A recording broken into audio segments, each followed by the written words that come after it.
All right, CFP Paint back. Fireworks this weekend in a lot of different ways. Literally fireworks. Well, yeah. You're clever. Sorry, maybe I don't even know what the joke I'm is saying now. you firing Penn State. Oh, Like, fireworks like that. Yeah. Well, yep. that wasn't intentional, really? No, it wasn't even. I was at a glance. I was looking. Okay, like what kicked off the weekend, and I had it. I'm looking at ESPN's just their scores, right? Um, and I had it. The default is the top 25. So I missed a couple of games that maybe preceded this, but the first one that showed up for me was South Florida beating North Texas 63-36, which, oh my gosh, how many points can you score? So that's where I was going, like fireworks there, but also, yeah, Gotcha. there's a lot going on. I didn't mean to play on words for the word fire, but yes. Yeah, and we'll get to that. We will get to that. There is a lot to go through. I know that we've kind of talked about this with children and all that, having eyes on as many games as we like. So maybe I'll put it on you. Where do you want to start? Is there somewhere you want to talk about that? Um, just maybe I start. I want to see. I really watched the Indiana Oregon game. I watched the Texas Oklahoma game. And then I got eyes on a few other ones, but like that Indiana Oregon game, Indiana just went toe to toe with Oregon and was not phased at all that they were on their turf. Stunning. And like they showed the screenshots, and mom and dad are at our house, and mom's just like, there's not an ounce of red in that stadium at all. Like it, because I mean, why would you have Indiana people in Oregon? Like that's not very common, right? And traveling, that's not going to be very easy. But just the fact that it did not phase that team at all, they went toe to toe with them, and then kind of shut them out at the end when they needed to. Which like, Okay, I like maybe people don't like it. It is so refreshing how confident Kurt Signetti is and his staff. Okay, are you familiar with their defensive coordinator?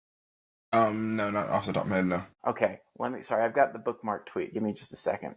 So, someone in, where'd it go? Thought I had it bookmarked. Maybe I didn't. I'll find it. Give me a minute. Signetti, though, at the end of the game was like, "Yeah, I thought this was going for us. Like, it felt like it was going to come for us, and yeah, it turns out it did. I've had wins like this at other programs, and this felt along the same lines. It was just kind of like matter of fact, which is kind of awesome. You don't see this crazy high because I mean, this is a once in a lifetime win. Not once in a lifetime.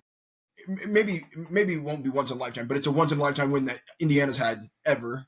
I mean, the last time Indiana beat a top 5 team was what, 1960 or 36 or something like that. I can't remember. Yeah, it was something like that. Yeah, so like our grandparents were maybe alive, maybe. Um, but like yeah, so it's a once in a lifetime win per se.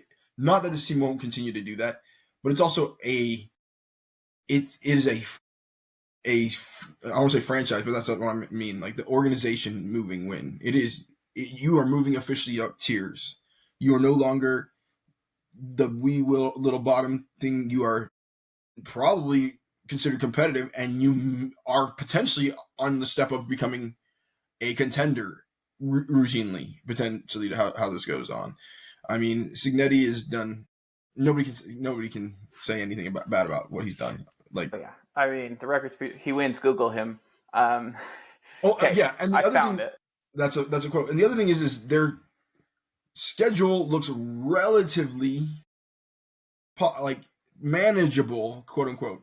I mean, you do have that monster of UCLA game coming up in 2 weeks. You never know. Like They're that a UCLA revelation. team is still in contention for the Big Ten title, which is kind of ridiculous to think about. They were 0-4, 0-3, fire the coach, 0-4 or whatever, fire the coach, and they have won 2 pretty decent games. You beat Michigan State pretty soundly at their place. You beat Penn State and get their coach fired. All right, well, UCLA, who do you have this next week? You have, oh, I was checking it out earlier. I'm going to pull it up real quick. You have, no, it's not the right game.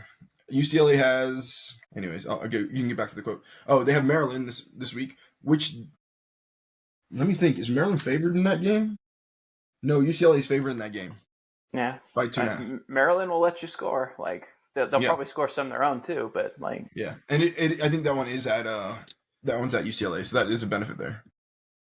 Yeah, they're favored by 3.5 now. The line has moved in the last hour that I've at least seen it on where I'm at. So yeah, I don't know. Anyways, what was that quote you had? sorry, yeah, Bryant Haynes, the defensive coordinator for Indiana, quote tweeting a tweet from an Indiana reporter saying that the average weight difference between Indiana's D line and Oregon's offensive line is 46 pounds per person, right? Like the average weight 279 on the Indiana D line, on the Oregon Yeah, offensive line is 325. So he just kind of says that's a huge difference. And he quote tweets and says, "Didn't realize this is before the game, mind you. This is mm-hmm. like Wednesday of this past week. Didn't realize how small and defenseless we're going to be. Oh no, like totally like joking about it, right? Yeah, And then so yeah, not afraid to talk ahead of the game. Love that. Some Oregon fan just been like, oh, he's tweeting during game week. We know this is good. This isn't going to end well for him. Like, and then comes back to it after, circles back, and it's just like, um, he goes, "Easy rap. I wanted more. Put your shoes on and dance for me." Like, just not afraid at all. And yeah, I mean, you look at when they played Ohio State last year. The only reason they lost that game is because they got bullied a little bit up front. They couldn't quite stand up with Ohio State, but they found ways to make it work these last few games or yeah, this year. and full So disclosure, I thought that was going to happen this go around, especially like it was funny. My wife just a little bit before we came up here, she's like, "I'm listening to your pod from last week, and it's funny all the things you guys got wrong." Like, just let me have it a little bit because like she's like, "You guys were talking about that game. You said the travel would be a problem, that the road environment would be a problem, and she's just like listening to it, knowing what happens is yeah, quite entertaining." It's there like, was yeah, nothing that was a problem. yeah, yeah, they handle business. So yeah, happy to wear it, right? Like Yeah, Indiana's I'm like, gonna be wearing a lot today, so it doesn't well, matter. you and me both. You and me both. We haven't got to our picks yet. It's oof. Um, it I isn't think you and I pretty. were on opposite sides of a few of them, and I think I ended up on the worst end on a few of those. So I don't know. Most of mine. Well, we'll tackle that later. But um, yeah, yeah, like, yeah, my takeaway was this is a big boy team that most likely, assuming that they can handle business, will be competing for a Big Ten championship. It like, and they're going to be in the playoffs no matter what. And can they win big games? Because this was their first big game that they won. Right? They couldn't win the big games last year. They won the good everything else, but they couldn't win the big games. You won one this year. Can you continue to win them this another one and really put yourself in that contender yeah. phase? What I want to see, like again, as a not a fan, but someone that kind of likes how they're shaking up the the status quo and is kind of Yeah, intrigued by that. Go win a playoff game is what I'm saying for yeah. Indiana. Go win one. You got to win it against somebody that's important. You can't win it against like whoever the big Group 5 team is going to be. What UNLV maybe, I don't know, or Yeah, Boise yeah. State. I don't know who it is off the top of my head. Like, I mean, South Florida probably is the person that yeah, currently that's is probably in the true. driver's seat, but That's right. again, South Florida, Memphis. There's a lot of things to shake out in the American still, Yeah, but I yeah, still think I those are agree. good teams, but like I want to see you win a powerhouse game. I So agree. you're probably not gonna. To be fair, to be fair, you might actually you might not face them if you end up in the top 4 seed, or if you end up in the top. Yeah, if you end up in the top 4 seed, you won't face them potentially. But if you end up in the bottom, then you have a good chance of facing those teams. So because I can see them being a 5, 6 seed and facing the number 11, 12. Yeah, something like that. Yeah, I don't know. Yeah, maybe they got to make a run, but yeah, that's I think the next step for them. Also, like carried into recruiting. That's the part that I think, and I think Signetti can do it. He was the recruiting coordinator on for Bama on Saban's first staff. So like I don't think Saban hires guys that can't recruit, but Yeah. it's Do we just know what their he's swimming in different waters nowadays. Yeah, do you know what their recruiting rankings are right now? Not off the top of my head. I'm pulling it up on I'm pulling up 247s real quick, and I'm not seeing them in the top 50. Let me just pull up that. Yeah. Come on, I can't spell. Oh no, they're 27th. So they've got some 4 stars and then some 3 stars. I imagine that changes too. Yeah, but I mean, you're right there among the likes of Syracuse, Illinois, Minnesota, Louisville, SMU, and Ahead then of just behind Auburn. Texas.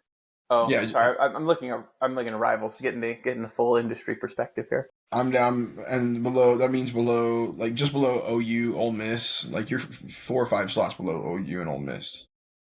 So you've got some, and you're ahead of like teams like Missouri. Yeah, I would think that they could close pretty strong based on what they've done so far. Yeah, you assume so. Anyway, yeah, so super impressive. I one day we're gonna look back and like, maybe I shouldn't bring them up as much as I do, but like we're gonna look back and be like, what could have been for the Cal Golden Bears? Because Fernando Mendoza is the quarterback at IU, the running back is at Oklahoma, Yeah, um, the tight end is at Texas.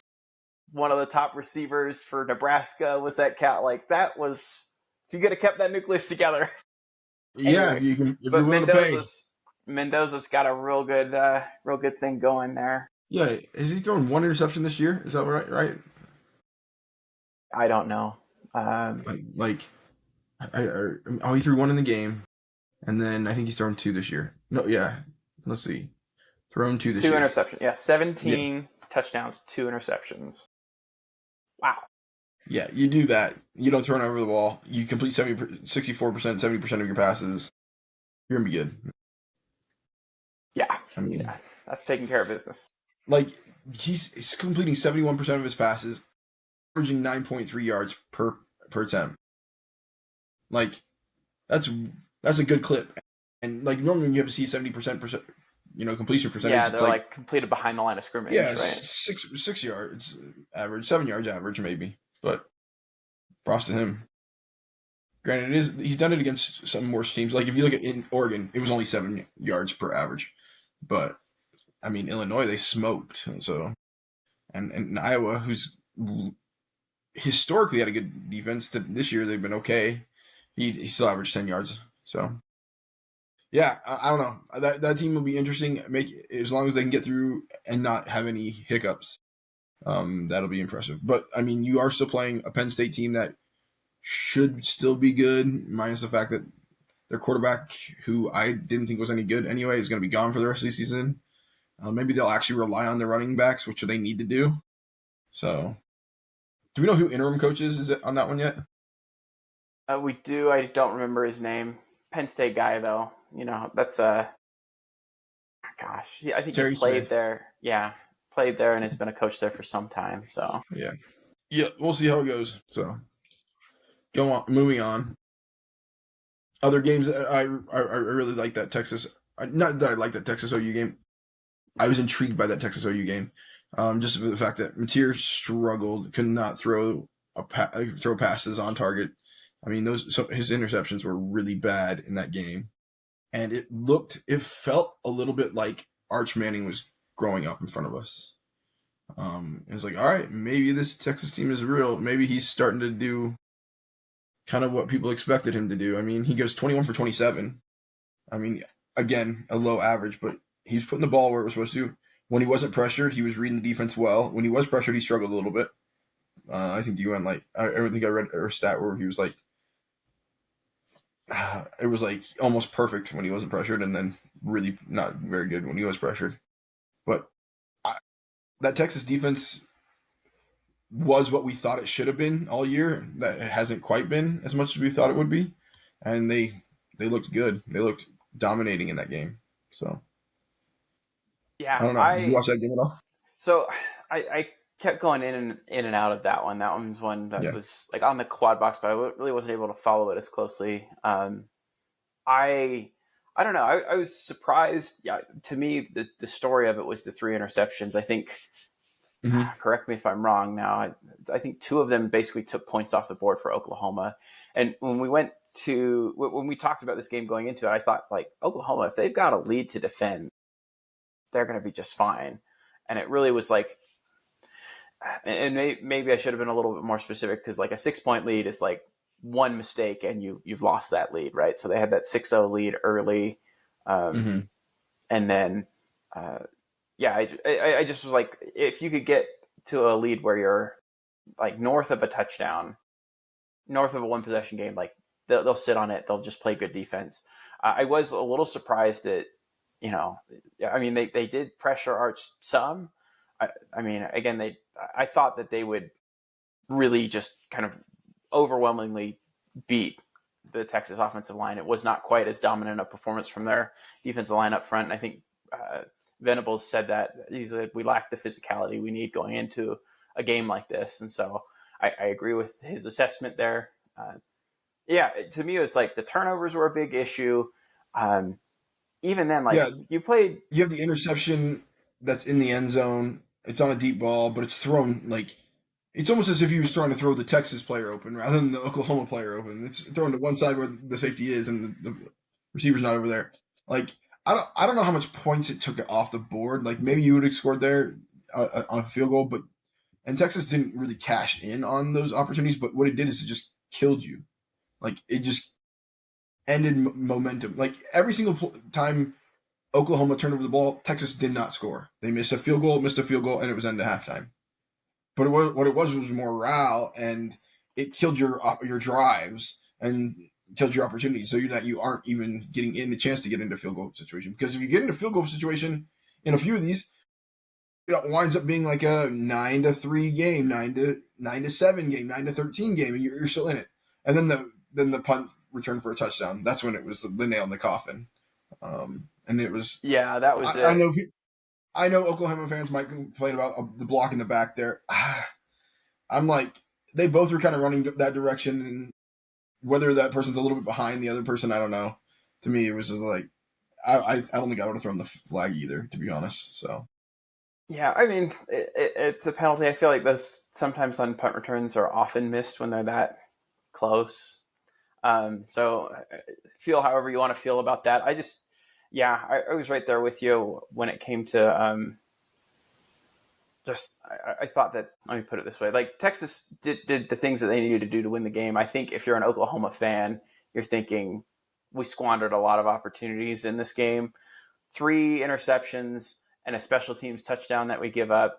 Like you could feel like, man, we really probably ought to have won this game. yeah, and even still, I remember thinking multiple times like they're just like, oh, that's that missed tackle right there in the backfield that turns into a first down Yeah, on third down. I'm trying to pull up the third down efficiency. Like Texas converts 10 of 17, and if you can stop 3 more of those, I mean, it's a different ball game. definitely.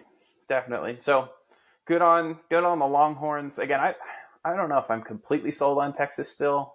Like I said, I just felt like Oklahoma missed opportunities to really kind of establish a little bit more of a lead, and then just play play to no turnovers, play strong defense, and don't give the game to Texas, and it just wasn't able to happen. So I'm not ready to sell Oklahoma. No, I'm not either. I'm not ready to buy Texas either. Like I is do kind feel of where like I'm at. Mateer was rushed back for this game a little bit, and I almost wish it hadn't been the case. Like, what would happen if you said, you know what, we're screwed. We're going to play a running game and have a running quarterback. Good luck stopping us. But it was what it Yeah, was. yeah. No, I mean, it's easy to kind of like armchair quarterback that and look at it after the game and feel the same way, because I do. But I don't know if when we spoke, I can't remember. I don't think we expected Mateer to play. We did not. Okay, Both of and us did not. so that kind of speaks to that, where we didn't really think that was possible, and so that's where we thought, hey, ball control on offense, play good defense, give yourself Yeah. a couple of good field positions to take care of, or to get a lead. And once you got a lead, like the defense has to do its job. And I think the defense, for the most part, did its job. It's special teams let you down. Again, a couple of offensive turnovers. It's one game, right? And the way that college football is, one game doesn't sink you. Yeah. I mean, it gets tough. Like Oklahoma's schedule from here on out is quite challenging. But again, I think they're up to the task, at least against. I mean, it's going to be challenging, but I think that they can win. I'm not saying they will It's an win by any opportunity. yeah, they Yeah. can win against Ole Miss. I think they can win on the road at Tennessee. At Alabama, I feel less confident in. Hosting Missouri is going to be an interesting game. I think that'll be a close game. It's a good one. Like that, you're probably happy you have that one at home. And then hosting LSU, I favor them in that game right now still too.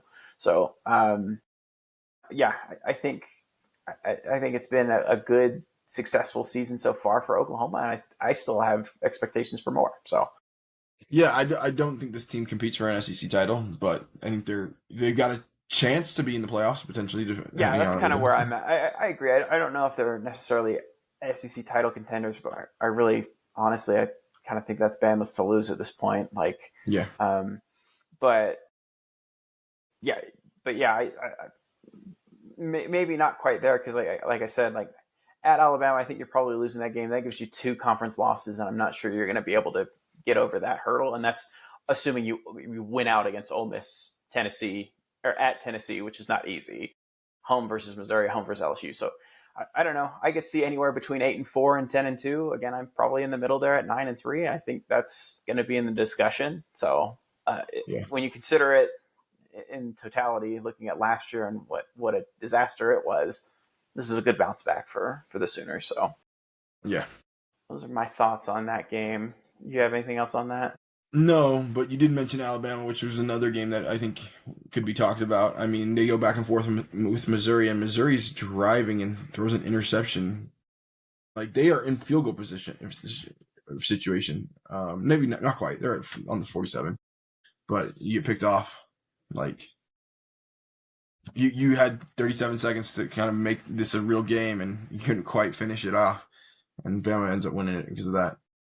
This Bama team is getting a lot of praise, I feel like, and people are like, "Oh, this is a turnaround Bama team." I still think it's not as great as it could be, but I think Yes. we're seeing strides in the right direction, and so they should be favored in the remaining of their games. Now, whether they don't drop a game or not, who knows? I mean, you still have a tough slate, like you said, Oklahoma, Tennessee, LSU, but I mean, I came away Simpson's with, getting better and better and better. yeah, again, hat tip to Alabama. They won a game. They went on the road. They did that. I came away more impressed with Missouri in this game. Like, Yeah, not necessarily to say like not more impressed with Missouri than Alabama. I just remember I expected Bama to win. I expected Bama to win fairly comfortably. I thought Missouri was quite good. The real thing that sunk them was they just couldn't sustain drives. Like that really hurt them. They have a couple of options on offense, but like really could probably they could kind of benefit from having a little bit more balance in terms of just from the passing perspective. I feel like they've got really just the one real receiving threat whose name is now escaping me, but that I was just kind of impressed. I thought that they played pretty well. I thought outside of a couple of things that a couple of throws that a couple of interceptions that Pabula threw, that defense looked pretty good. Again, Bama's going to get theirs. Like they're a good team, but I came away thinking, oh, Missouri is a real contender. Again, maybe not necessarily for an SEC championship. They've got a pretty tough road where they've got to go at Auburn, at Vanderbilt, hosting A&M, at Oklahoma, and then hosting Mississippi State and at Arkansas, which again, some of those are more difficult than others. But so I don't know if they're that, but I think they're like again in that 9-3 range and probably in the discussion. So good on Bama for winning that game. That's where I kind of see them like probably as the leader in the clubhouse to win the SEC, and I think by a decent margin at this point. Again, that could change, but um, yeah, good on Bama. Missouri, it's disappointing, but you got to rally the troops and realize, all right, it's one setback. It doesn't tank your season. yeah, yeah. And they'll be one of those teams that at the end, I think, that are whining or complaining that either they got in or very happy that they got in, or whining and complaining that they didn't get into the playoffs, because there's going to be some of that for sure. Yeah, and to me, with a 12-team playoff, if you're not if you're in a conference that gets 2+ bids, I don't want to hear it. Yeah. But yes, I agree. They'll be in that discussion. Where do we want to slot in Penn State? We can go now. All right, let's go now. Disaster. It strikes. So I'll be Uh, admit, I did not watch this game. I was scoreboard watching, and like Northwestern is with them. Northwestern is with them. Northwestern is still with. yeah, What the frick? same. Maybe I'm So not I giving didn't see props enough any to of it. Northwestern. Well, and I don't even know at what point in the game Drew Aller got injured and is gone for the Very end, season. the Okay, end. so number one, hopes for a speedy recovery for Drew. Two, so what I'm hearing there is like, okay, so it wasn't like, he got injured early, they had to deal with the backup, and that's kind of what sunk No, them. no. Okay, It was they were so in the game for a long time. I think he got, if I'm not wrong, it was like in the last few minutes of the game. okay, yeah, Um, long enough where it's like, okay, theoretically you should have pulled away from Northwestern if you were. yeah, a long time. Let's see. I'm pulling up the things. Yeah, nobody threw a pass besides Drew Aller for Penn State. Okay, And so if I'm not wrong, that injury happened on their like last drive. Because yeah, in their last drive, Drew Aller is throwing running the ball. So I think it's like I think it's with 4 minutes left in the game. interesting. Yeah, disappointing for Penn State fans. Uh, James Franklin is no longer the head coach. We talked about this a couple weeks ago with after the loss at Oregon. We were like, what do you do with him? And I kind of sit the same spot where I did there. But just to reiterate, like, I mean, he was very, very consistent, but one kind of wonders if there's sort of a governor on what Penn State could be with him at the helm. And the only way you find out is if you have potential for more is by making a change. So Wasn't there a governor though with Joe Pa at the helm? I mean, let's skip past the 80s and early 90s, right? Because the 80s, 82, I think they won 82, they won a championship, and 86 they won a championship. Then in 94 you go undefeated, you win the Rose Bowl. But then you have with Joe Pa 1, 2, 3, 4 seasons where you have two lost seasons, and then you have another four that you have three lost seasons, and then there's a bunch where you have like a lot of lost seasons. Bill O'Brien never gave you anything decent in his 2 years. in Uh, fairness to him, that was post Sandusky. I'm going to give him a break on that. I'm But not going to disagree with you, but still, like when we're going to jump into this a little bit already. let's do it.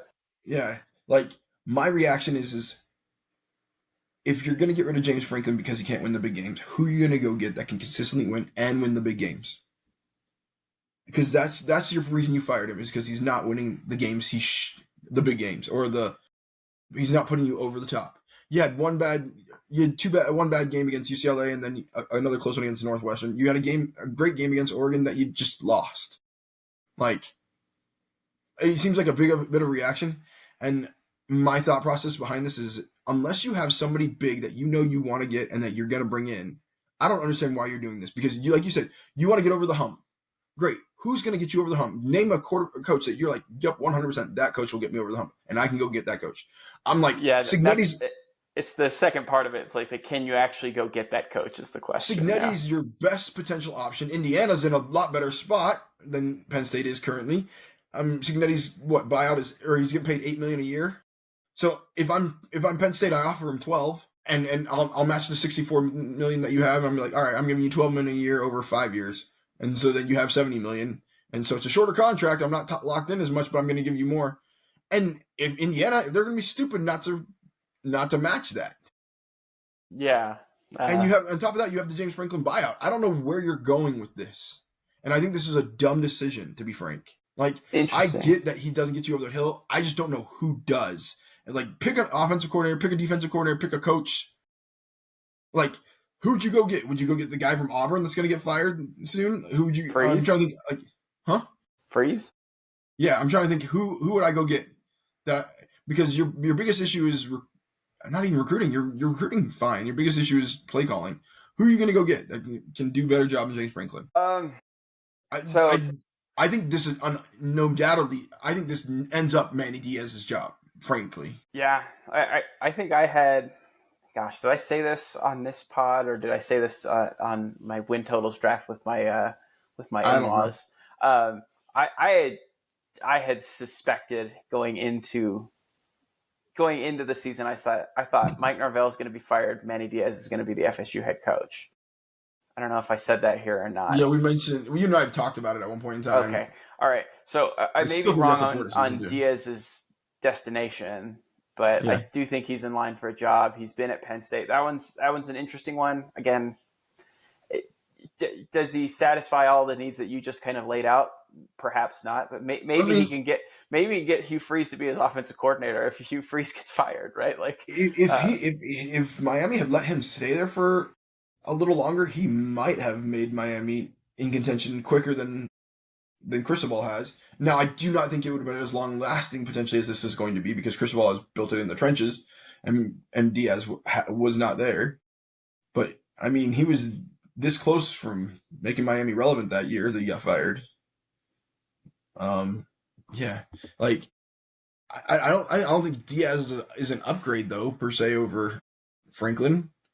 And so it's like, who else is going to go get Matt Rule? I think Matt Rule's the other name that everybody has yeah, out there. everyone's throwing out there. And Matt Rule, he's also. I said Manny Diaz because he coached defensive. He was a defensive coordinator over there. Matt Rule is an alumni there and didn't shut down rumors when asked about it this last Yeah, well, Monday. and it's the Temple AD that when he was at Temple as the head Yeah. coach is at Penn State now. So I think that there's So some maybe smoke this is there, a Matt right? Rule pickup, but is Matt Rule better? I mean, that one to me is kind of that's an interesting one. I don't think he's as good a recruiter. I think James Franklin's an excellent recruiter, um, Yes. but Matt Rule gets the heart out of his players more than but Franklin yeah, I was does. gonna say he gets them to run through a wall that maybe I don't know. I think we're splitting hairs there. I don't see them as necessarily one's better than the other. Rather, as they're pretty much equal and maybe have different strengths. Yeah. Um, but yeah, it's interesting to me. It's just fascinating because I've been asking, you know, like in like Twitter comments and stuff like, okay, like when and not recently, but in the past, like, hey, does Penn State have a better ceiling than this to people, especially Yeah. after like some of these when people have said like, man, you can't do better than James Franklin. I'm like, well, you don't know until you try, right? And I actually don't blame him. I feel like I'm on the other side of this, where it's like we've seen the Penn State, we've had the James Franklin experience for Mhm. 10 years. Yeah. Like maybe we do worse, but maybe we do better, right? Like, and there is that risk where it's like, okay, are we going to end up in college football purgatory because we fired the guy? Virginia Tech. I don't think they didn't fire Beamer, but Beamer, they but lost. like since then they've never Yeah. been the same, right? Like, so that Right. is a risk, but to me, it's like no risk, no reward. We're going to try and play at the And highest levels that's of the kind of what we sport. talked about last time. But I think I'd wait for a more surefire candidate to kind of come out because I think you are one of the top jobs potentially, and you're willing to pay people. And so like, but like I'm thinking if you look at Alabama when Alabama came out, you had DeBoer and Norvell a surefire candidate, right? That were like you wouldn't potentially miss. But those are two people that they were considering. Like when you look at OU went and got Brett Venables, who although he struggled at the beginning, was kind of a little bit of a surefire candidate. He did phenomenal at Oklahoma, and he was, or sorry, phenomenal at Clemson, and he was going to bring it back to his alumni. I don't see a surefire candidate this year that's like, oh, that's the hot seat that I'm taking. I mean, there are some teams that we've talked about, like maybe you go get the USF coach. Goalish.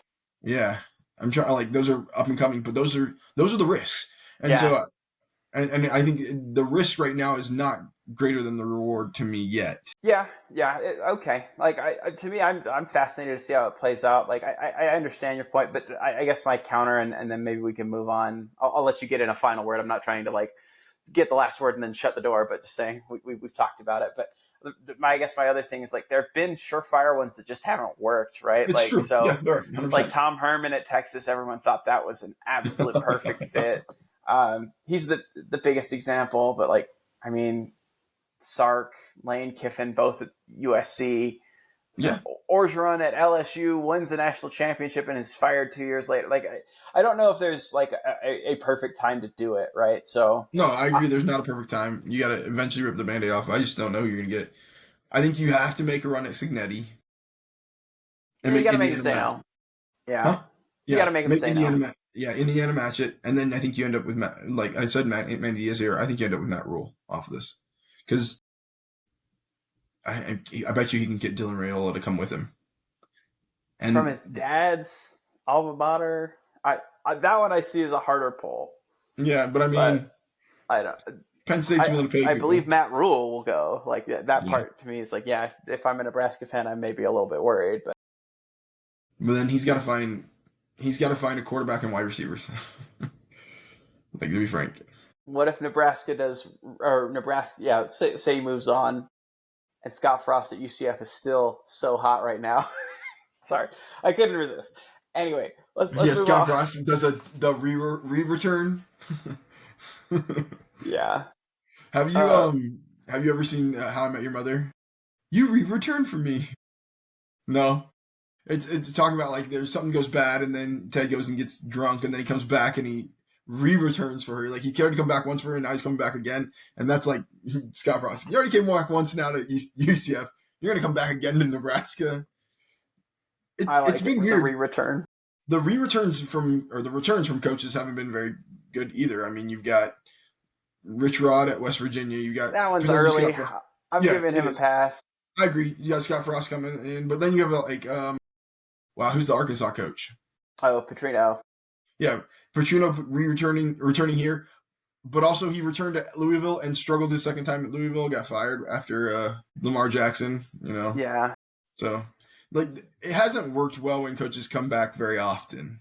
There may be a few times. Like I think Bill Snyder at Kansas State was pretty good again when he came Yeah, back. he brought it back. Yeah. I So would say like Mac Brown. I mean, maybe they didn't reach the heights they'd hoped to when he came you back, talking but like at UNC or Texas? At UNC, Yeah, I I would mean, say no. At the UNC, I second would time go. around, like he at You least had breathed yeah, life back into that program. you It had had been you had dead since he players go to the left. NFL. That's right, but you didn't compete for anything or do anything, and you weren't the Nine and standard you four. were. You weren't the standard you were before, though, were you? I'm pulling Mac Brown real quick. Yeah, I just don't think North Carolina was very good ever. So him Yeah, I'm being pulling eight and up. four to me, I'm counting that amongst the more successful I'm pulling up UNC his years, records real minus quick. that one Larry Fedora year where they went 11-2. Yeah, let's see. He goes in '92. He goes 9-3, 10-3, 8-4. In '96 he goes 10-2, 10-1. He was actually pretty successful there. They were placing second and third regularly in the ACC. There's a 7-5 in there in '95, but then when he comes back, it's 8-4 and 9-5 is your ceiling. He did a little bit better the first stint, not quite the second stint, but not terrible. He did breathe a lot more life into it than was. You got the Drake May and the Sam Howell and I don't know a few other guys that made it to the league and made it at least entertaining when they dropped 45 points on people. Yeah, So yeah, I don't know where you go with this Penn State hire, and it'll be interesting to see what happens and the ripple effect that will happen because in order to fill a Penn State hire, you're going to be ripping somebody from a position that wasn't yeah. expecting it. I think there's going to be an incredible amount of movement, and it depends on, like we said we think that there's more jobs to open, and maybe here's one. Should we talk about Pitt and Florida State? Yeah, sure. Let's talk about it. All right, Uh, I don't have a ton to say other than like, man, it's so disappointing, but also so unsurprising. I kind so of go, I blame this game on Florida State's defense yeah, mostly, completely. which is kind of interesting because Norvell's an offensive minded guru, and Tony White came in to be this like game changer, but they've struggled. They had a safety that was out in this game, and so they've had to fill in with people they don't trust. I have a feeling that this team is there's two different issues. This team is not very deep in terms of amount of people that they trust. Like they Agreed. played 40 or 50 players in some of those games, great. But you're playing Kent State, you're playing Texas, Eastern Texas A&M. The other thing is they can't get a pass rush outside with their basic four to save their No, life. correct. Like I saw a stat, I think it was Brendan Zanone that sent this out. FSU is like 100th or 99th out of 100th in pressure rate, or in time to pass. But they're in the top 25 in terms of like sack rate, etc. So it's like when they get there, and when they don't, the dude has all day. And you kind of saw that a little bit in this game. Like there would be times where that quarterback just roll to the right or roll to the left and just sit there and find an open pass on a long third down. And to me, it's like, all right, that can be fixable. You can get some dudes on the defensive line. You can get some stuff like that can be fixable. But there's still like it still shouldn't be happening. And the fact that Florida State has not won an ACC game in over a year, that's an issue. That's a huge issue. That means the issues and problems that you're having last year are still compiling. I told you I thought Florida State was going to come out and win this game and cover on this one. I'm wrong. I have to eat my crow on this, but like it wasn't from because your offense didn't do their part. It's your defense that couldn't do anything. Yeah, I mean, I would say that you had. Let me count them. Sorry, real quick. You had one, two, three. Sorry. What are you trying to count?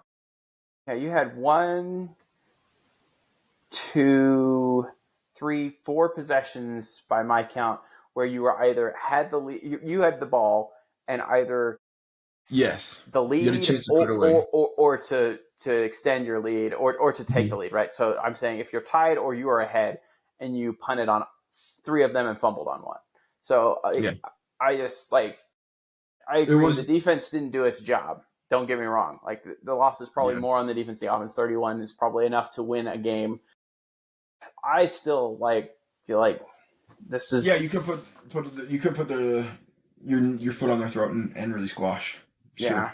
So it's disappointing to me. Like, are we in agreement that it's like okay, it's a question of when and not if Mike Norvell moves on or is And so here's my moved issue on? with that is I don't. I'm worried that Florida State can't fire anybody and can't fire him until potentially not next year, but the year after that. Like just due to the fact that they are locked into this agreement, whatever else. If he's able to turn it around next year, they might not like. Do we continue to do this? Do we like if Mike Norvell pulls another 13-0 out of his butt, like they won't let him go. And it's a question of can they turn it around? Like, can we see improvement? And does that improvement roll into the next year? I don't think it's a matter of when yet because it's. I think it should be a matter of when, but I don't think the staff is, or I don't think the AD is willing to do that. I think the fans are ready to do that. Yeah, the fans are ready. I don't know if the boosters are ready to cut the checks. Right, Yeah, like you said, the contract may be prohibitive this year. James Franklin getting fired and having a lot of his like where you yeah, could get him cheap and Penn State's basically paying his salary is at least intriguing. Like you got to at least think through it because that's something like I had not considered until earlier today, and I read some of the language um, yeah, of his contract where there is mitigation, right? If he gets a new job, Penn State doesn't have to. But it's that same thing where you can kind of do the you can kind of cook the books if you're an accountant and say like, hey, you'll be our head coach, but for us, your price is like 1 million, and then Penn State fronts the other six. I don't know if there's like some what the exact language is around like how yeah, much it is, but they'll make up the difference, right? I think I remember we had at one point someone on staff who was a former head coach, yeah. and when we got him on the cheap because he had just been let go from somewhere else, and so it's like okay, we're paying you like 100K, but we also know that your previous employer is making up the difference kind of between what your Yeah. salary was there and what it is here. So Uh, something like that might be interesting because it'd be like, okay, we have to pay the buyout, but do we really have to pay the beginning parts of this contract of someone who is on their own buyout? Like, it's at yeah, least worth exploring. I think that's your only potential, but in reality, because like I mean, who Franklin it's the ACC, so he could probably win games there, and he's not going to have big games very If I'm often. James Franklin, I'd be like, oh, perfect. I'm tailor made for this. I'm I need gonna to get recruit. 10. I'm gonna get 10 games a year that I am expected to win no matter what. I have Yeah, two or three really challenging ones. We'll handle those 4 years down the road when they have expectations for me to do that. But it won't be in year one. It won't be in year two. but why don't we have expectations for him to do that? Kurt's showing it. You can do it in week year two. I'm just yeah. I Kurt's think we were Snavy's lightning in a moving. bottle. I don't think that. Yeah, I think we were moving in a very heavily like Premier League. I've talked about this a few times with you, like how I feel like the Premiership is kind of like a, a big example where this potentially could go. And if you look at the Premier League from soccer perspective, okay, I'm gonna read you real quick. I looked this up the other day, coach. So in the Premier League, you have about 20 teams, right? You have 20 teams, um, and every year teams move in and move out. So, and based off how your team performs, managers get cut and kept. The longest serving. No, I don't want premier managers in history. Where do I want? I want longest serving premier managers currently. Let's see. Currently tenured. Okay. Is it kind of similar to what we had the discussion where, like, the Dabo Swinneys and Bobby Bowdens and Yeah, no. You have Pep Guardiola, who's number one. He's the Manchester United coach or manager, and they've won. Man United has won tons and tons of trophies underneath him, and he's been in place since 2016. Then you have Mikel Arteta, the Arsenal coach, and he's been there since 2019. Then everybody else is from 2021 since. Every single coach is from 20. So we're talking a max of 4 years or so. When you get past the first person, like these coaches are not going to be longer tenured. And then if you go past, let's see, if I go past the longest top 8, nope, let's go past the longest top 5. Everybody else is 2023 and beyond. And if you go past 8, everybody else is 24 and beyond. Like they just don't last long. You get paid a lot, but you're going to get fired, and you're going to get fired. It's just a matter of time when you get fired. And sure. I think that's where we're going to start going. If people are going to demand results, they want to see results, and if you don't get results quickly and whatever else, they're going to fire you. And if you do get results and you don't continue to get those results, they're going to fire you and move on. I mean, I don't disagree. That's true. I feel like we also are kind of in a unique time where maybe fan expectations haven't caught up to the new reality, where it's like, hey, you know what, 9-3 and 8-4 is going to be a good season, and so that's going to get you in the playoffs, probably. Yeah, in some cases, yes. I think that we had this discussion when we had Kyle on the pod, and we asked him about the move to the SEC, and we're just like, Yeah. are you comfortable as an Oklahoma fan? You're pretty used to being 10-2 at kind of the worst in the Big 12, and like anything other than that's a disaster. And then it's like you're going into the SEC where it's like, you know what, 8-4 or 9-3, that's a pretty good year, like, because Yeah. just the level of competition is different, and then as they continue to basically poach the best teams from other conferences, like it gets crowded, right?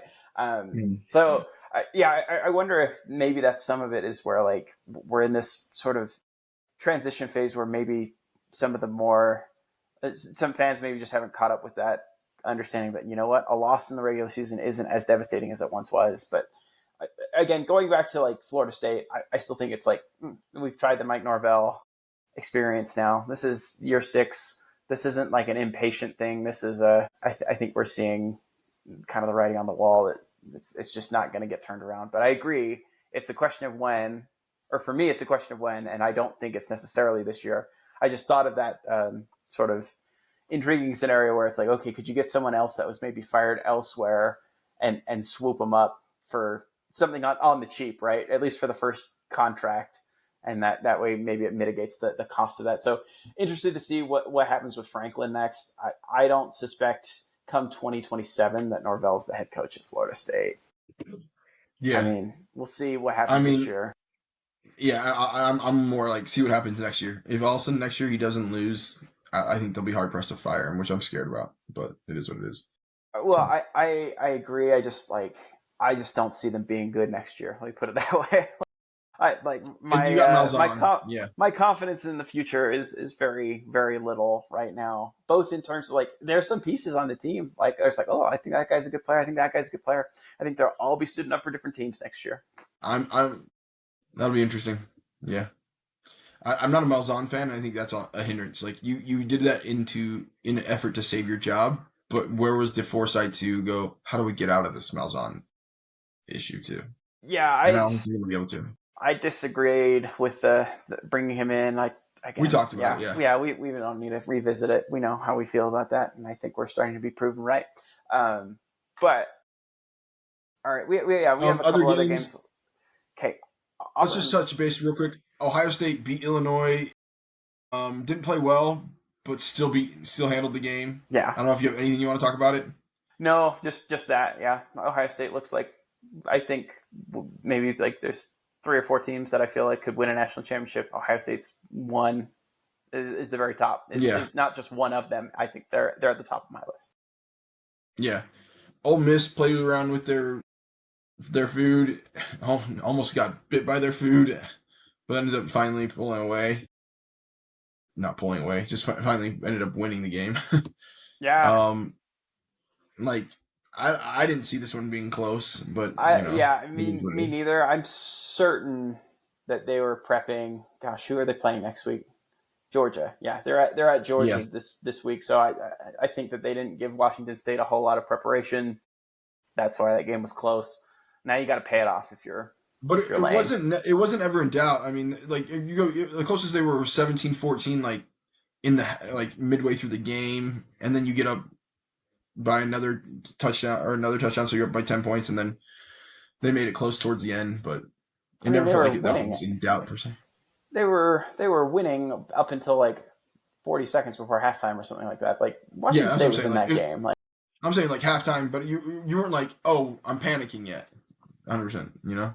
yeah, So then you go Texas, Florida. I mean, I don't Texas A&M, Florida. Did you watch any of that game?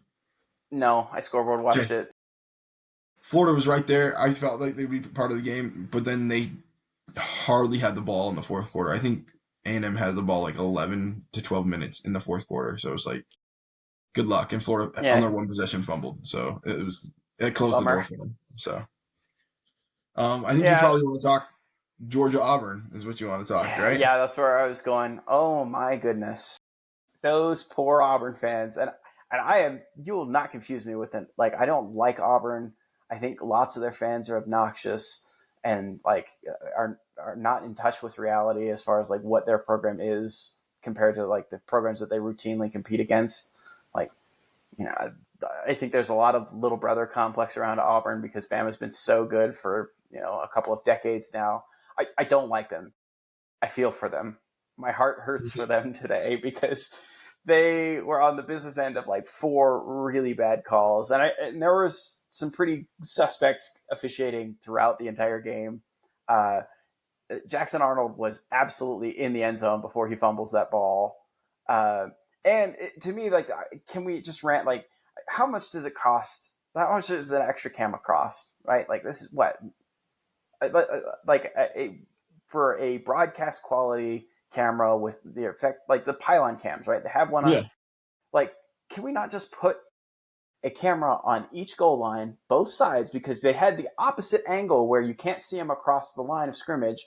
Like, give me one on the other side of the Why like. do we need that? Why can't we utilize what soccer, tennis, hockey, all what they've do? It's like you can electronically see where the ball is at a certain point in time. You can pinpoint it, and you can see did it Okay, cross you're that even line? better, right? Yeah, I don't Did it? disagree. Yeah, like you should Yeah, be able to let's leverage that tech. embrace some of this technology. I don't disagree, but it's just like to me, given what you have as far as like the replay system, like there's no reason to not have that and make sure that we can get the most important calls correct because they go up 17-0 there. I'm calling game. I think the game is over at that point. I don't Yeah, know I if mean, I Gunnar don't know how. Stockton could really engineer Yeah, a 17-point comeback. He's not great. Like I think Georgia's in trouble still for a few of these games. I like Ole Miss to go in there and beat them. I think that's why Washington State was so close. I think Lane was just like this team gave up 59 points to mm-hmm. Washington. I think he just thought like we can just kind of roll out Cruise through. our C plus game and beat Washington State. So I think he was prepping Georgia. So all that to say, like I just felt like man, every time I looked to that game in the quad box, it was like Auburn's getting screwed by another call. Like I just couldn't believe it. Like it was, I would be furious. You could see like at his halftime interview, Hugh Freeze was, I think, just barely controlling himself. So I actually tip my cap for a guy that has shown in a few ways that maybe he doesn't have self control. He showed some incredible self control. He showed some incredible self control at the halftime. Like he's just like I don't know. Like just like We're all allowed to learn from our mistakes, and they're a that's little right. bit That's different right. than the ones, but But yeah, I just thought like he's doing everything in his power to not get like a $200,000 fine. Going just like this is total nonsense. yeah. So I wanted to just touch on that real quick. Poor I'm Auburn fans. yeah. You deserve that one. I don't have anything else I want to touch on except for BYU potentially, or any maybe Uh, Utah. I don't know. yeah, I was going to say just Arizona State. I don't really know how much to take away from that game because Jeff Sims is not a good quarterback. And No. so when Is this his you fourth know place? Georgia Tech, Nebraska here, I think. So I think Okay. it's his third, but I could be wrong. There could be another stop in there, but yeah, he is what he is. Like as soon as you rolled him out as the starter, I was like, okay, that changes that game dramatically. Um, Yeah. and so Utah, again, I don't know exactly what to take from it. I think it was maybe telling they scored 42 points on Arizona State's defense, which is to this point been pretty good. I wouldn't say like great, but like, they Yeah. held Baylor to 24. They held TCU to 24. They The did a one thing that decent was job. kind of crazy was let me see if I can find that stat real quick. Yeah, Utah had the ball for 23 minutes. They lost the compared to 36 minutes. They lost the time of possession battle like insanely and still whipped the team by 32. Like you were just going down and scoring quickly. Yeah. And then also the Sun Devils drove down and could not get points off of drives. If you go play by play, let me see if I've got that up. You got 54 yards field goal, 63 yards missed field goal, 75 yards touchdown, 72-yard you end on downs.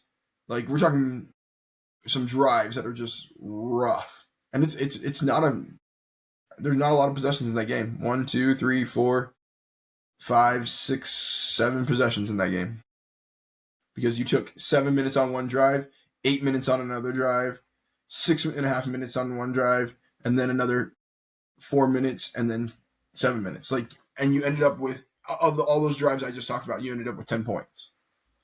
Like that's ridiculous. Yeah. So I don't know how many conclusions I'm drawing from that game just No, because it was really disappointing. I was really sad to see that once Levitt was out that, it's like, okay, that game maybe loses a bit of its luster. it definitely did. Again, let's tackle, sorry, the other, BYU. yeah, BYU, the other Utah team versus an Arizona team. Yeah, let me hear your thoughts on this one. Yeah, it's interesting. I just feel like for me, this is the first time we saw Bachmeier kind of struggle. And again, well, he fumbled the ball twice. Yeah, no, Yep. I'd say he struggled in a few other games beforehand, but yeah, I mean, I would say like the other games, like he's been let down by some of his playmakers. I felt like in other games they've had drops have been a problem. Uh, this game was interesting. I thought Noah Fafita came to play, and yeah, it's kind of yeah, cool to good. see him still. He's still got that in there. Like, and again, Arizona I think is a bowl team. Good for them. Like that's a good bounce back because last year was rough. BYU, I think if you're a serious Big 12 contender, you're concerned that you couldn't go on the road in what you know in the desert. It's often like going back to the Pac-12 days. Anyone that was traveling to Arizona or to Arizona State at night knew they were in for trouble. Right, that's always going to be a challenging game. This game was like they panned out at one point, and it looked like about a 50-50 crowd, right? Like, and especially after the weather delay that like thinned Yeah, out that crowd. Like this was not a difficult road environment that they were in. You did not play very well. I will say I had almost written off Tausili Akana as a pass rusher just because we hadn't seen him too much this year. I was like, oh, if he's still on the like third on the depth chart, that's a problem. And we've talked about their lack of pass rush being a challenge. I think they mm-hmm. got the guy. Like he was in that game, I think 5 or 6 pass rush reps late. I think he won 4 of them. And I was like, oh, well, why has he not been playing? So I don't know if there's been injury concerns or disciplinary. Like I don't want to speculate. Maybe it's just like, hey, the light bulb just came on. I don't know, right? But like, oh, if you can get something like that is not nothing. And then also they did get a true freshman pass rusher back from injury this last week in Nusi Taumoi who I think is a really good player. Like again, flashed toward the end of that game where they needed pass rush reps, and they got some good ones toward the end of that game to make sure that on some of those passing downs where Arizona could convert it and basically bleed the clock dry. They were able to get off the field by getting 2 feet off his spot. And So I think there was a couple of bright spots. Like I also think the other thing that's really bothering BYU is the lack of depth at running back Yeah, is going to be a real problem. I think that they've been trying to slow play LJ Martin the last couple of weeks because they know they need him for Utah especially. But Utah on the road at Iowa State and on the road at Texas Tech are your next 3 games. You're going to yep, need your premier back and you're going to need him to be healthy. So I think they've been trying to spell him, but it's like without him, like I think Bachmeyer's kind of struggled a little bit on his, like I said, I thought this is the first game where he really struggled, especially with like things like ball security. Like that yeah, to me hadn't been a concern, but you needed LJ Martin to have a 25 carry, 162-yard game this game to win it, right? So hopefully he is healthy going into the stretch because you're going to need to lean on him quite a bit. I think he will open up other things, but I think that that's part of why the offense has struggled is because they've been trying to, because there's no one behind him, right? The going into the season, their 2 and 3 run, the second string and the third string running back are both gone, right? Like one's out for injury, the other one's no longer with the team. And then the fourth one fumbled the ball twice a couple of weeks ago and is probably not super reliable. So there's not a whole lot of depth behind him. So I think that they've been trying to limit his carries to make sure he's available for the most critical games. And I think that almost bit them this game. yeah. This team feels very much it's like boom or bust a little bit when they get it when they get the ball. It's like they're gonna hit a 75-yard touchdown, they're gonna hit something big, or they're gonna go 3 and out, or have an interception pretty quickly. And so like that's I think the other thing that they're fighting is like, can this team consistently drive down the field and score? Also, they were fighting a rain delay, which is never easy. Yeah, that's challenging too. That's true. It was kind of odd circumstances, and I thought like I went on a date with my wife, and I thought I was gonna miss most of this game. I ended up being able to see most of the entire. I yeah, got to see almost the entire second half plus some.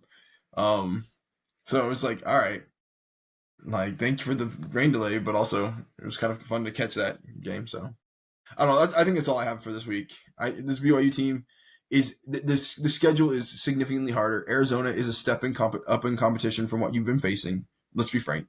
I mean, if you go to who you faced in those games. Let me see this real quick. I want to go toughest BYU real game to quick. that point had been Colorado, I believe. Yeah, and they have what 3 wins? Like I mean, they just beat Iowa State, so like, yeah, but it isn't the same Iowa State as has been. I feel like the Iowa no, State I score. don't disagree. I'm just saying, Colorado is probably a bowl team. I think.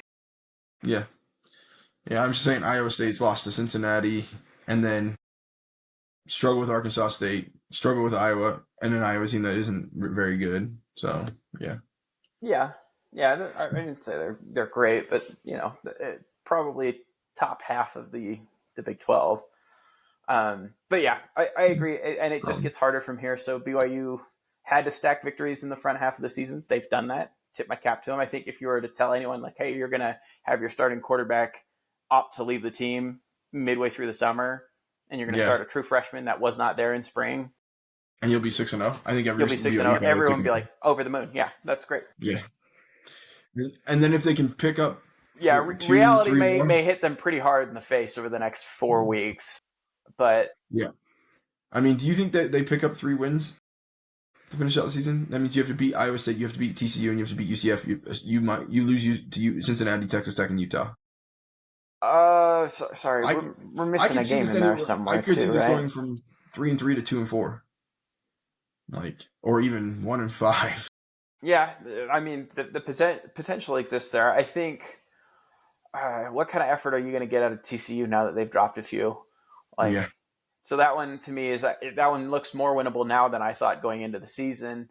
Versus UCF, I think you're going to be favored in that game. I think you'll win that. On the road at yeah, Iowa State is less intimidating to me too. So I think you got a chance in that one.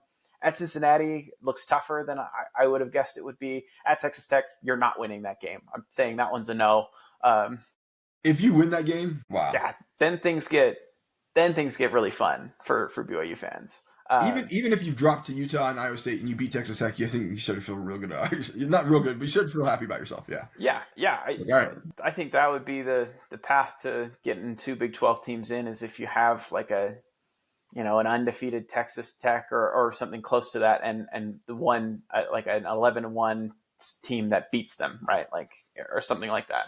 I guess, you can factor in championship game. Anyway, like, yeah, I don't see that one happening. Again, Utah, I don't think it's likely. Spoiler alert here. I don't feel good about that game this week. That game scares the crap out of me as a BYU Yeah, fan. and we can maybe spin forward to Yeah, let's do it. looking at week 8, and we can even just start with that game. Thank goodness they got like the primetime treatment this time around. Like, I feel like they deserve that. Both teams are ranked, one loss amongst them, and again, that loss is to Texas Tech, who's currently ranked what, like 8? I don't 7. remember. 7. Yeah. Okay, thank you. So really, like, I'm glad that they're getting that. They're getting the big noon treatment. So good for them.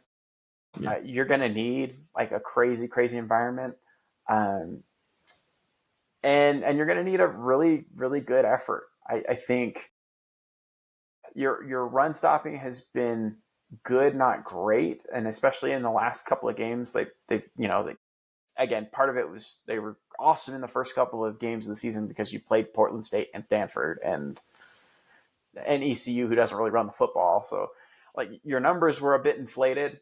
You have to play a flawless game on defense, and particularly the interior of your defensive line has got to play well. Now, I would say the good news is, well, a couple of things. Number one, I think the best news, and it's not the best news. Hear me out when I say this. The best news is that if you're going to have your defensive tackle get ejected from the game for targeting last week, at least it happened in the first half, right? So he's available for the entire Utah game, and we're talking about Keanu Tanavasa. Yeah. John Taumuipeau is playing pretty good ball in the interior too. Like, they've got those two. Justin Kirkland, he's the transfer from Oklahoma State, is still kind of getting worked back into the rotation, but he had 2 really good reps toward the end of that game. So it's like, okay, I think the interior of your line is more or less as ready as it's going to be.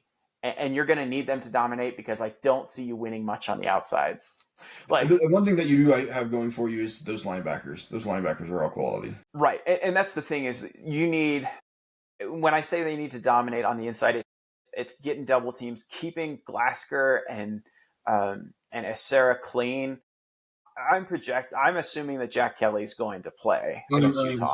They held him out at this game. He apparently, the reports are that he practiced all week this past week, and they just said we just didn't feel good about it. So I'm assuming that's like wait for the Utah game, and you're going to need a really special effort from him, especially where, one of the things he does best. We were talking about it, the group that we were watching the game. We're like, oh, we're really missing Jack Kelly, and I was like, I don't think the way that game was playing out was like really Jack Kelly's game. He's best playing as that sort of seek and destroy, spying the quarterback, and then when this quarterback breaks the pocket, going to get him, right? Like, I don't think he's a sideline linebacker. Yeah, exactly. I don't think he's great in his. Well, let me walk that back a little bit. I don't think his best strength is like playing the run, right? Like, I actually like Essera better for that part. So it's like, they'll probably both rotate in and out quite a bit, especially if you can do run and pass downs with them. If you can get Utah into kind of obvious situations where it's like, hey, it's 3rd and 6 plus. All right, Jack Kelly's on the field for 3rd down. If it's 3rd and 2, probably putting Essera on the field, right? If it's 3rd and 4 and it's where it's like they can kind of do anything, I don't know what you do there. But like, my point is, like, I think that you're going to have to play really good. I do like what you have in the defensive secondary. Like, I'm going to eat these words. Utah's passing offense doesn't scare me. It doesn't. And so it's, to me, is like, can you make them run? I think it's a slugfest of a game. I don't know what the point total is. I'm blindly saying take the under in the game. It's 49.5 right now. Oh, that feels really high. Yeah, I don't know. Unless Utah is able to sort of like pour it on late, I think that game, and they might be able. Maybe they just run the football on you and you just can't stop it. But yeah, so basically they're thinking this is like a 20. If they're favored by 3.5, I'm trying to do the math. It's like a 26-23 kind of game, 27-23. Again, I just think this game is probably played in the teens and maybe the very low 20s. Yeah, I'm gonna go. I think against that, I think you're gonna get. I think this is like a 20. I think either this is a blowout and Utah destroys them, or this game is played in the mid-20s, which I think is about right where they have this though. Yeah, and even in a blowout, I think I'd say Like Yeah, it's 35-14. like a 35-10. Yeah, exactly. Yeah. Like that's exactly where I was at. Like maybe it's like a 35-10 where it's not really super competitive, but I don't think there's that many points scored. Anyway, I'm gonna eat those words. My wife's gonna be mad. She's like, you jinxed them. No, don't tell her. She won't even listen to this until we know they She'll listen lost. to it afterwards, and then she'll laugh at us because BYU's won. So maybe that's what we've done. We're not saying BYU hasn't won. We're saying we're going to win. We're saying this is going to be a hard game. Okay, Yeah, and I think it's going to be a hard game. It'll be a war. It's obviously a big one in the state. I do feel like I wish I could go to this game. I wish I was there. Why not? Go get tickets. I, I'm not doing that. It's a little much for how much I've spent on sports tickets over the last like 6 months. So you know what though, we're not going to go to any FSU games in the next near future. Tell your wife that's how it's going to be, so she'll be like, hey, listen, I promise I won't go to any FSU games in the next year and a half, and you'll be fine. She'd come with me. She I think would be in. She'd be like, okay, I know, but I'm go. saying you won't want to go to any FSU games in the next year and a half. So that is true. That is absolutely true. No, I learned my lesson when I went to the SMU game last year, and that team just flat out gave up. Like, okay, nope. Let's see. We're done with that. Okay, sorry. So yeah, that's one game. Let's talk through a couple of others real quick. Tickets are only going for $300, dude. It's not that big a deal. It's already gone up. It was like $285 or something. Was the cheapest I saw a couple of days ago. Yeah, 303 is the cheapest I'm seeing right now. All right, maybe those got gobbled up. Okay, I don't know if I got. LSU Vanderbilt. Andy's favored. Awesome. I just love seeing that. That warms my heart to see that. Yeah, that's an interesting tidbit there. That Vandy's favored. LSU can't really score. This is really like a good on good and bad on bad, where it's like Vanderbilt's offense is good, LSU's defense is good. LSU's offense is bad, Vanderbilt's defense is bad. So whose strength overcomes the other one, and which one of their deficiencies is the smaller liability? Fascinating. Yeah. I'm interested in seeing the Miami-Louisville game this Friday. It feels a little bit like a trap game for Miami. You just came off spanking your rivals, and then I think they had a bye week last week. Yeah, coming off a bye, they're terrible. Like just historically, that's across multiple coaches, but it's stuck with Cristobal too. And I was thinking that like of anybody, Braum tends to be like somebody that can kind of scheme something up against teams that he probably shouldn't be. So like I don't know, it just feels like it might be a sneaky game. Yeah, give me Louisville to cover, but Miami to win. But yeah, I do think that one's played out pretty is closer than, because I think Miami's favored by 13.5. Yeah, I think that's. Let me look the line up here. Yeah, 13.5. It hasn't changed. Yeah. What other games am I interested in this week? Let's see. I am interested in, of course, the Ole Miss Georgia game. That'll be fun game to watch. Tennessee Alabama. And then USC Notre Dame, because that's a game that both teams have to have. Notre Dame, if they want to continue having a chance to playoff, and USC, if they want anybody to consider them a real team. The other problem is like you beat Notre Dame. If you beat Notre Dame, it might be like the fact you're like, really Notre Dame is not that great. Like they've been beating up on crappy people, but they've lost all the decent teams. And so like you may not get the flowers that you need, but you need to win this if you're USC. And you need to win it for Notre Dame. So I expect that to be a fun, hard-fought game. I'm trying to think any other interesting games. I mean, I feel bad for Washington State. You were at Ole Miss, and now you got to go over to Virginia. Like, you were just all over the place right now. That's a lot of travel. Yeah, that's a lot of travel in a very short period of time. I agree. I do think that number looks a little high just because... I don't know. I think Washington State's got a good little ball control offense. Yeah. Are you talking about the total? Yeah, or no, I'm saying the spread. I would lean toward Washington State winning that, or covering the spread, not winning the game. It was 17.5. Yeah, I agree. The other one that I wanted to call out was Duke, Georgia Tech. Yes. Because Duke is favored in that game. Mm-hmm. And I have a hard time picking that game at all. Like, that line doesn't sound ridiculous to me, which is kind of scary. Yeah, it really is, because I think Duke's playing pretty good football right now. I feel like it took them a minute to hit their stride, but now they're kind of there. it's a fascinating difference of styles where like Duke's throwing the ball all over the yard. Where they're halfway through the season and Mensa's at 1,800 yards, so he's on pace for like a 3,700 yard season, 15 touchdowns, only 2 interceptions. Mm-hmm. Georgia Tech, much more like we're going to run the football, we're going to do some things with misdirection, possess the ball. So it's an interesting clash of styles. Fascinated to watch it. I don't know if I really have a good lean on that game. I do expect a close game. The one thing that I would say is like, if I was to say both teams, I feel like both teams having the same amount of dropbacks as Haynes just takes off occasionally more than Mensa, and so it's kind of like it's almost designed as within Georgia Tech's offense. Like we know we have a Haynes, so we're going to call more passes, but we know we're going to end up with like 7 more runs than we call passes on purpose. And so he's just going to pick the time to do it. And Haynes has found a way to do it. I think it was David Hell that was listing out a bunch of ACC stats of quarterbacks blindly, and it's like, who'd you pick? And overwhelmingly, the favorite was Haynes King, and Mensa was in that same group. So, I think we may have touched on most of the games that I wanted to. Texas Tech's playing Arizona State. If Sam Leavitt doesn't play, I don't care that game's in Arizona. I know that's one where I just said, like, hey, trips to the desert are a problem. Not if Jeff Sims is your QB. Even if Sam Leavitt plays in that game. Oh. Sorry. I would still think that they win, but that's a nail biter. That one could be changed. That the outcome could be changed on a single play. Not according to the spread.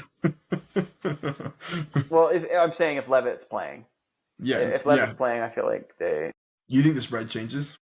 Yeah, I think it changes at least 2 or 3 points. Any others? Florida State going to beat Stanford, traveling across the country after losing 3 straight ACC games. If I'm Frank Reich and I'm the interim coach at Stanford, I'm like, guys, this is our chance to win a conference game. And you can plausibly point to that and say, they haven't won one in over a calendar year. This is our chance. This is our time. Let's really lock in. Let's make I guess they're 1-2 in the ACC. I guess they already beat Boston College. But we can get to 500 in conference with this win because Florida State is reeling. They're on the ropes. We just got to knock them out. 2 drives. Give me a 14-0 lead. That team will pack it up and be wanting to get on a flight back to Tallahassee. Let's send them home. I'm ready to give a speech. I do feel like Florida State plays hard even when they lose. I don't think they packed it up in any of their games. No, but I'm saying they will. This would be the game. Go down by 2 scores in this game. They will turtle up. I'm not saying that that's what happens. I'm saying if they go down 2 scores, they're on quit watch. That's because you and I mentality. We'd be like, I'm done. Maybe. All right, let's go to picks and talk about where we were last week. Yes. Okay. All right. I still haven't done the tally on the totals. I'm sorry. Didn't you say you were going to do that last week? I know. Said, hold my feet to the fire. Yes, and it just didn't happen. Sorry. We had family in town this weekend. It just wasn't able to shake out. But I do have my picks in front of me from last week. Okay. Rutgers plus 10.5 at Washington. A constant theme you're going to hear about these. If you want to keep score at home and you're listening to this, go ahead and look up these scores and look up the box scores of these, as they were playing out in the games.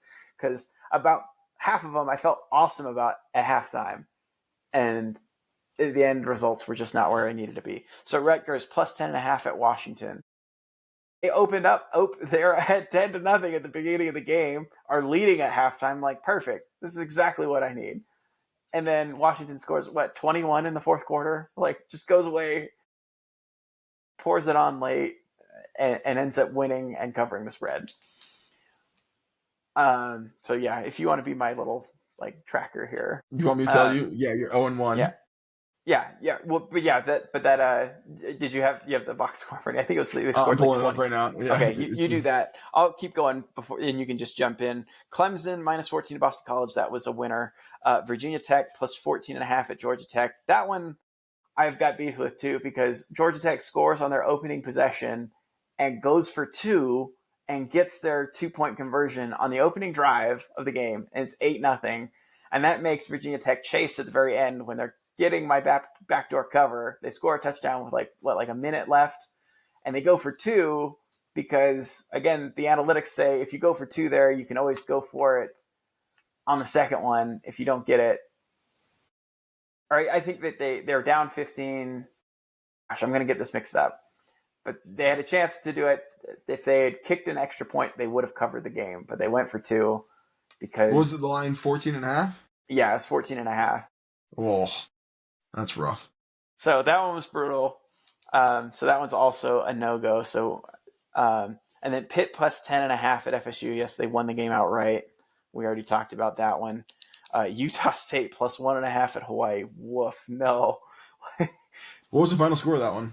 I can't remember. They won by like 20 something. Hawaii did. Like, so. Yeah, by 18. but look at that again. Look at it in the second half. Like, yeah, Hawaii scored 17 points in the fourth quarter. Yeah, I just like some of these. I was like, all right, I got a chance. OU Texas under 42.5. That one hit. NC State plus 22.5 at Notre Dame. 3-point game at halftime. So many of these, I was like, oh man, they just pull away late. Just killed me. So I think for the week I was 1, 2, 3, and 1, 2, 3, 4. 3 and 4. So okay, not my worst week, but not good. I am equally as crappy this week. I'm on the other side of the FSU game. I called FSU minus 10.5. They lose. Ole Miss, I said, covered the 32.5. Washington State shows up. Penn State covered the 21.5. I said they would. I think I said, oh yeah, they're going to have a vengeance and come put a hurting on North. I wonder if that was the other one that my wife was talking about. She's like, some of these just like what happened and what what we thought. It was just so different. Maryland plus 7 versus Nebraska. They kept it close. Let me see. Yeah, they got it. Yeah. I just don't know how it ended. I hadn't checked that, but they cover. UF plus 7.5 at A&M. That one was doing great until that fourth quarter. Yeah, and I was kind of annoyed. UGA, thank you for the refs. They cover minus 3.5. Man, I felt like I had that one right too. I told you, I was like, they're in trouble. Like, this is a problem game for them. I felt like I knew that was it. And little did I know, the fix was in. Yeah, if you're UGA and the Kansas City Chiefs, you got that opportunity. I calculated that ahead of time, okay? So you got to know. You got to know your teams. And then Clemson minus 14.5 at Boston College was right. So I go 3 and 4. So, all right, you got your picks for this week? I actually still need just a minute, but sorry, I maybe wasn't quite as ready with that that I should have been. Then I will go, and then I may add some more in a second. But I'm going to take LSU plus 2.5 at Vandy. I think this LSU team is better than the Vandy team, and I think Vandy's fun to watch, but I think this is going to start becoming reality. Clock has to strike midnight at some point, right? Like, yeah, exactly. and the Vandy pimp has to go back to bed. Ole Miss plus 7 at UGA. You mentioned that you thought Ole Miss might beat them. I have them playing that game tight, if not beating them as well. So therefore, I'm taking Ole Miss, even though it's on the road. You'll notice I'm going to take a lot of teams on the road here. A&M minus 7.5 at Arkansas. I just believe in Mike Elko and his offense, and I feel in his defense, and his offense is playing well. So, Ohio State University at Wisconsin minus 25.5. Let me look at the Wisconsin score just real quick from last week. Yeah, I think they lost 37-0. Is that right? Yes, to Iowa. I feel like OSU should do this, even though it's over there. I have Texas Tech minus 11.5 at ASU. I don't know if that line's been moved up to 12.5. Let me check that real quick. And that would have been like in the last few minutes because I looked at these earlier, but let me pull up that real quick. Unless you got it in front of you. Sorry, what was it? Yeah, Texas Tech minus 11.5 at ASU. Okay. I am going to pick FSU to cover. Ooh. I don't know if that's a stupid idea or not. Minus 17.5. I feel like at some point in time it's got to work for them. And then give me UF. I think it's at home versus Mississippi State. Minus 8.5. So I think I'm picking 1, 2, 3, 4, 5, 6 teams away to cover, which is kind of crazy. But yeah, the other games that intrigued me, the USC Notre Dame game seems very skewed to Notre Dame. I think it's 8.5 is what I saw the line was. You know Yeah. that Southern Cal like does not have like a scholarship running back available, right? Yes, I know that their running back is So, out, well, but not still. just the starter, like they're like 4 running backs are all out. So that one's the one that to me is like they're not going to be able to play balanced, but even then that might be the right move to beat Notre Dame is to Yeah, it's throw up the to nine ball and a half against them. now. The other one I was thinking was the UCLA Maryland game, where UCLA is favored. I know Maryland's traveling, but it blows my mind that UCLA is favored. Yeah, are And they then Bama overreacting favored by. to? Huh, go ahead. Sorry, I was just going to say, are they overreacting to 2 Yeah, big offensive weeks from UCLA? yeah, and then Bama favored by 7.5 against Tennessee was interesting. Pitt being favored 10.5 against Syracuse. Syracuse has struggled since their quarterback's been gone. And then Auburn and Missouri being a 1.5 point favorite at Auburn. Like Are they that favored or also is are they the dog? I think Missouri's Auburn's favored. favored right now. I had that back. Yeah. So those are interesting lines to me. I'm not making any choices on any of those lines, but yeah, those are going to be my 7 picks for this week. 1, 2, 3, 4, 5, 6, 7. Yeah. So go ahead, Steve. Okay. All right. I've got, like I said this already, I think Ole Miss can beat Georgia. I think they'll go in there. Um, I've got them just covering the 7 at Georgia. So I think Ole Miss better pay off the no show against Washington State.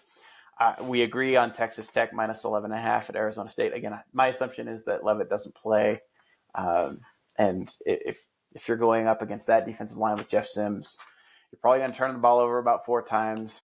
That one could snowball on them. Utah minus 3.5 at BYU. I I just think you haven't seen the consistency from BYU's skill players to mitigate what is going to be your your offensive line is worse than their defensive line. Your defensive line is worse than their offensive line. On the whole, right? There's a couple of matchups you can exploit. On the interior of Utah's offensive line, I think if Keanu Tanavasa plays a whale of a game, he could really be a disruptor. I just think you true freshman against that quarterback or against that defense, or true freshman at quarterback against Morgan Scalley's defense, they're going to throw a lot at him in terms of lots of different looks, lots of different pressures.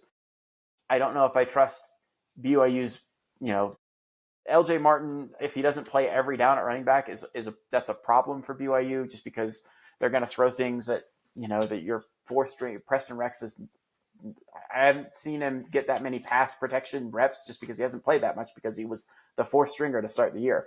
So it's like I see BYU not scoring a whole lot of points in this game, and your skill guys have not picked up the slack. In fact, in games in the past where like it's been close for BYU, like ECU for different stretches of that game um, against Arizona. You've had drops from like Carson Ryan, drops from Parker Kingston, drops from Chase Roberts. Like you guys Yeah. have to play flawlessly around a true freshman QB to be successful. And I've said this in a couple of games where they've struggled. I've been like, he's not the problem. It's the people around him that are sometimes the problem. This last game was the first time I think I saw him maybe kind of get a little bit rattled. So, and Utah So will rattle him. Like can I also they, say I hate the way he runs the ball?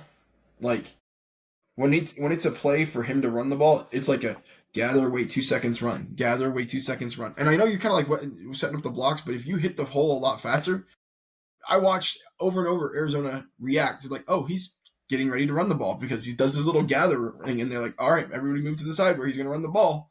And I feel like you're going to hurt yourself a ton because of that. yeah, but I do think this is a game where you kind of say, hey, lay it all on the line here, Yeah, right? you run him. You run him, and again, he's just like ball security between him and LJ Martin. I think is going to be important because I think there will be lots of sort of zone read looks where there will be potentially like, is it a give or a keep? Um, but yeah, punchline is I trust Utah's offensive and defensive lines. Um, Now, are you taking but the under? yeah, that was the next play. I'm double dipping there. I also want under 49.5. Yeah, that's what I saw. It was.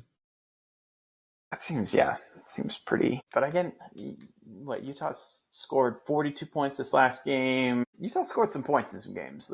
They ran it up on UCLA. What about So Wyoming? yeah, all right. Fair point. I also have Indiana minus 27.5 at Michigan State. I know it's maybe a hangover game. I just don't think Michigan State really wants to play football anymore this year. So maybe I'll pay for that one. We'll have to see. Where's the other one that I I was? like that pick. I almost would go with you on that and say that, but I won't be just for the fact that I've already picked 7. So Oh, here.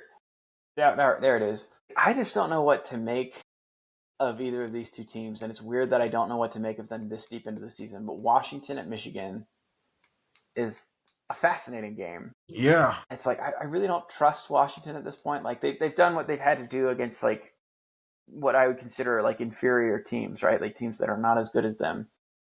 And I really felt that the Ohio State game was not as close as the score indicated, at least at halftime. Like I felt like Ohio State was kind of conservative and kept that game close just by their own sort of being sort of timid and not wanting to put too much on Julian Sayin his first road start.